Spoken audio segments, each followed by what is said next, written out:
بسم اللہ الرحمن الرحیم۔ اللہ تعالیٰ نے اپنے بندوں کو ان کے اچھے اچھے اعمال کا اپنے فضل و کرم سے بدلہ اور انعام دینے کے لیے آخرت میں جو شاندار مقام تیار کر رکھا ہے اس کا نام جنت ہے، اور اسی کو بہشت بھی کہتے ہیں۔ جنت میں ہر قسم کی راحت و شادمانی فرد کا سامان موجود ہے۔ سونے چاندی اور موتی جواہرات کے لمبے چوڑے اور اونچے اونچے محل بنے ہوئے ہیں، اور جگہ جگہ ریشمی کپڑوں کے خوبصورت و نفیس خیمے لگے ہوئے ہیں۔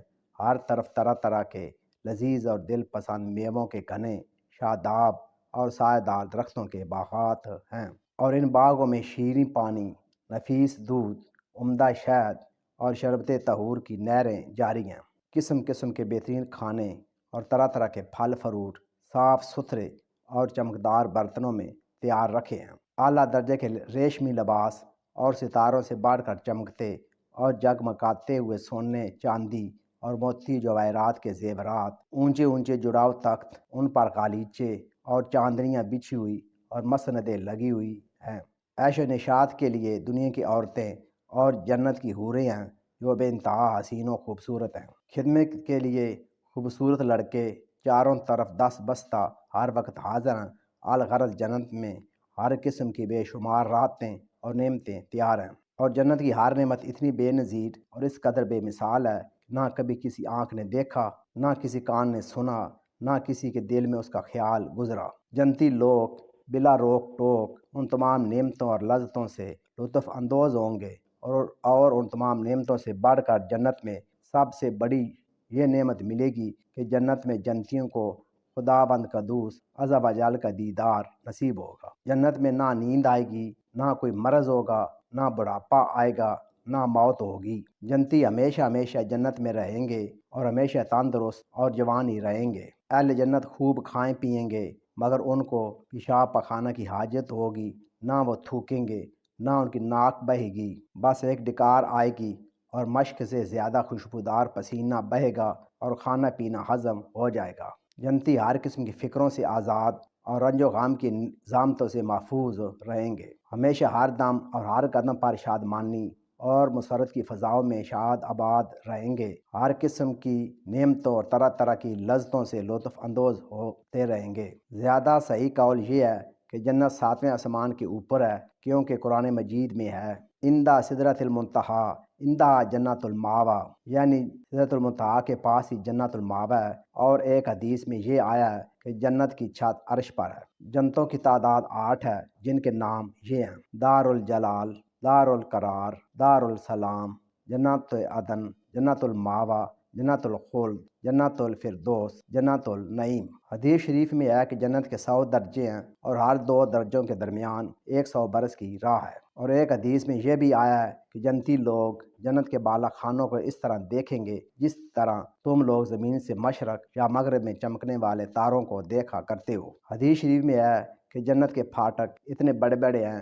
کہ اس کے دونوں بازوؤں کے درمیان 40 برس کا راستہ ہے، مگر جنتی جنت میں داخل ہونے لگیں گے تو ان پھاٹکوں پر ہجوم کی کثرت سے تنگی محسوس ہونے لگے گی۔ جنت کے باغوں کے بارے میں حضور اکرم صلی اللہ علیہ وآلہ وسلم کا ارشاد ہے کہ مومن جب جنت میں داخل ہوگا تو وہ 70,000 ایسے باغات دیکھے گا کہ ہر باغ میں 70,000 درخت ہوں گے، اور ہر درخت پر 70,000 پتے ہوں گے، اور ہر پتے پر یہ لکھا ہوگا: لا الہ الا اللہ محمد رسول اللہ امتم مذنباتم ورب غفور۔ اور ہر پتے کی چوڑائی مشرق سے مغرب تک کے برابر ہوگی۔ اور ایک روایت میں ہے کہ جنت کے تمام درختوں کے تنے سونے کے ہیں۔ جنت کی عمارتوں میں 1 اینٹ سونے کی اور 1 اینٹ چاندی کی ہے، اور اس کا گارا نہایت ہی خوشبودار مشک ہے، اور اس کی کنکریاں موتی اور یاقوت ہیں، اور اس کی دھول زعفران ہے۔ اور یہ بھی مروی ہے کہ بعض عمارتیں نور کی اور بعض یاقوت سرخ کی اور بعض زمرد کی ہیں۔ جنت میں شیریں پانی، شہد، دودھ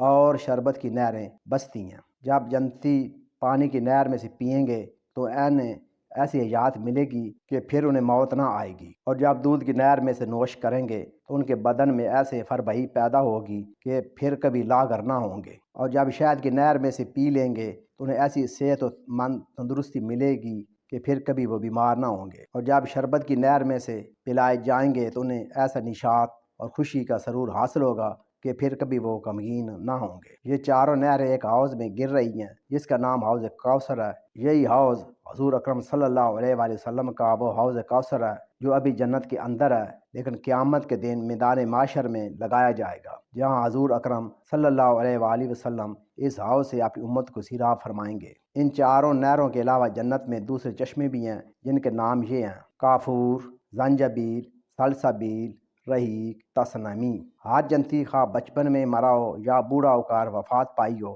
ہمیشہ جنت میں اس کی عمر 30 ہی برس کی رہے گی، اس سے زیادہ کبھی اس کی عمر نہیں بڑھے گی، اور وہ ہمیشہ ہمیشہ اسی طرح جوان رہتے ہوئے آرام و راحت کی زندگی بسر کرتا رہے گا۔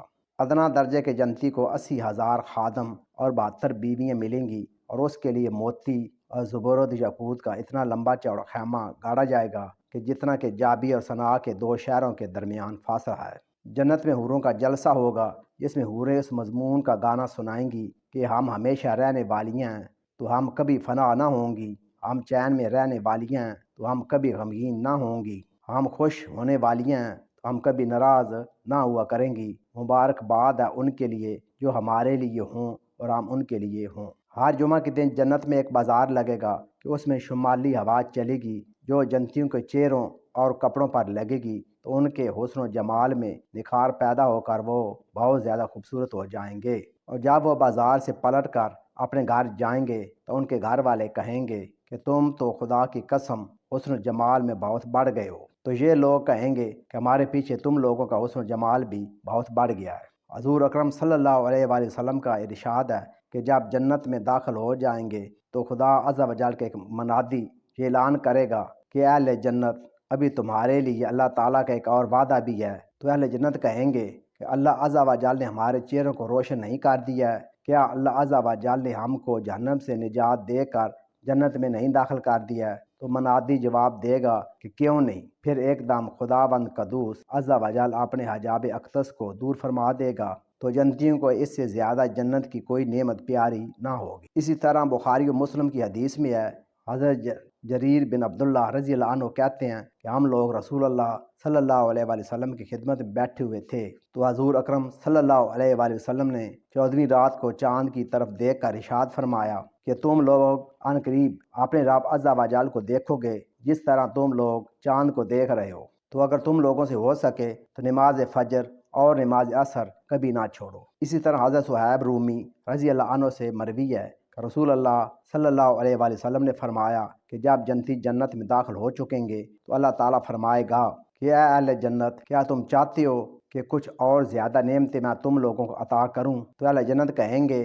کہ خدا بند عز و جل، کیا تو نے ہمارا منہ اجالا نہیں کر دیا؟ کیا تو نے ہمیں جنت میں داخل نہیں کر دیا؟ اور کیا جہنم سے نجات نہیں دے دیا؟ اتنے میں حجاب اٹھ جائے گا اور لوگ دیدار الہی عز و جل کر لیں گے، تو اس سے زیادہ بڑھ کر انہیں جنت کی کوئی نعمت محبوب نہ ہوگی۔ اس وقت حضور اکرم صلی اللہ علیہ وآلہ وسلم نے یہ آیت تلاوت فرمائی: للذین احسنوا الحسنی وزیادۃ، بھلائی والوں کے لیے بھلائی ہے اور اس سے بھی زائد۔